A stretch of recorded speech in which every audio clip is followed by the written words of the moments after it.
Hi friends, ಎಲ್ಲರೂ ಹೇಗಿದ್ದೀರಾ? ಚೆನ್ನಾಗಿದ್ದೀರಾ ಅಂದ್ಕೊಂಡು ಇವತ್ತು ವಿಡಿಯೋನ ಸ್ಟಾರ್ಟ್ ಮಾಡ್ತಾ ಇದ್ದೀನಿ. ಈ ಒಂದು ವಿಡಿಯೋದಲ್ಲಿ ಫ್ರೆಂಡ್ಸ್ ನಾನು ಏನನ್ನ ಶೇರ್ ಮಾಡ್ತಾ ಇದ್ದೀನಿ ಅಂದರೆ, ಇವತ್ತು ಈಗ ಮಕ್ಕಳಿಗೆ ಸೊಳ್ಳೆ ಕಡಿಯುತ್ತಲ್ವಾ, ಸೊಳ್ಳೆ ಕಚ್ಚುತ್ತಲ್ವಾ, ಅವಕ್ಕೆ ಏನು ಮಾಡುತ್ತೆ, ಕೆರ್ಕೊಳ್ಳೋದಕ್ಕೂ ಆಗೋದಿಲ್ಲ, ನವೆ ಆಗ್ತಿದೆ ಅಂತ. ಸೊ ಆ ಟೈಮಲ್ಲಿ ನಾನು ಏನು ಮಾಡ್ತೀನಿ ಅಂತ ತಿಳಿಸ್ಕೊಡ್ತಾ ಇದ್ದೀನಿ. ಫಸ್ಟ್ ಆಫ್ ಆಲ್ ನಾನು ಯೂಸ್ ಮಾಡ್ತಿರೋ ಪ್ರಾಡಕ್ಟ್ ಬಂದುಬಿಟ್ಟು ಇಲ್ಲಿ ಮಮ್ಮ ಅರ್ತ್ ಆಫ್ಟರ್ ಬೈಟ್ ಅಂತ ಸಿಗುತ್ತೆ ನಿಮಗೆ. ಇದನ್ನು ಫ್ರೆಂಡ್ಸ್ ನೀವು ಮಕ್ಕಳಿಗೆ ಏನಾದರೂ ಸೊಳ್ಳೆ ಕಚ್ಚಿದರೆ ಅದು ಆ ರೆಡ್ ಆಗುತ್ತಲ್ಲ ಕಚ್ಚಿದ ತಕ್ಷಣ, ಆ ಮೂಮೆಂಟಲ್ಲಿ ಇದನ್ನು ಹಚ್ಬೇಕು. ಈಗ ನೋಡಿ, ನಮ್ಮ ಪಾಪುಗೆ ಇಲ್ಲಿ ಸೊಳ್ಳೆ ಕಚ್ಚಿದೆ.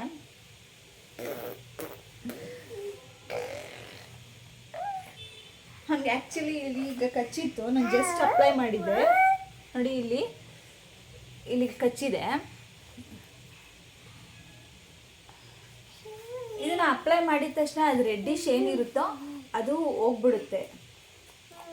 ಜಸ್ಟ್ ಈ ಥರ ತಗೊಂಡು ಎಲ್ಲಿ ಕಚ್ಚಿದೆಯೋ ಅಲ್ಲಿ ಮಾತ್ರ ಹಿಂಗೆ ರೋಲ್ ಆನ್ ಮಾಡಿ ಅಷ್ಟೇ, ಅದನ್ನು ಬಿಟ್ಬಿಡಿ. ಅದೇನು ಎಫೆಕ್ಟಿವ್ ಇರೋಲ್ಲ. ತುಂಬ ಚೆನ್ನಾಗಿದೆ ಇದು ಪ್ರಾಡಕ್ಟು. ಶೇರ್ ಮಾಡಬೇಕು ಅಂತ ಅನ್ನಿಸ್ತು, ಅದಕ್ಕೋಸ್ಕರ ಶೇರ್ ಮಾಡಿದೆ. ನೋಡಿ,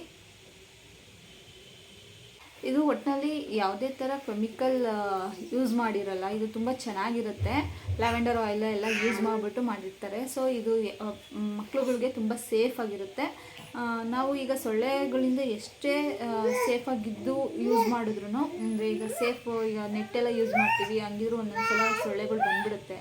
ಏನೂ ಮಾಡೋಕ್ಕಾಗೋದಿಲ್ಲ. ಆ ಮೂಮೆಂಟಲ್ಲಿ ಮಕ್ಕಳಿಗೆ ಸೊಳ್ಳೆ ಕಚ್ಚಿದಾಗ ನಾವು ನೋಡಿಕೊಂಡು ಇದನ್ನು ಹಚ್ಚೋದ್ರಿಂದ ರ್ಯಾಷಸ್ ಎಲ್ಲ ಆಗೋದಿಲ್ಲ. ತುಂಬ ಚೆನ್ನಾಗಿದೆ ಪ್ರಾಡಕ್ಟು. ನೋಡಿ, ನೀವು ಟ್ರೈ ಮಾಡಿ ಅಂತ ನಾನು ಹೇಳ್ತೀನಿ.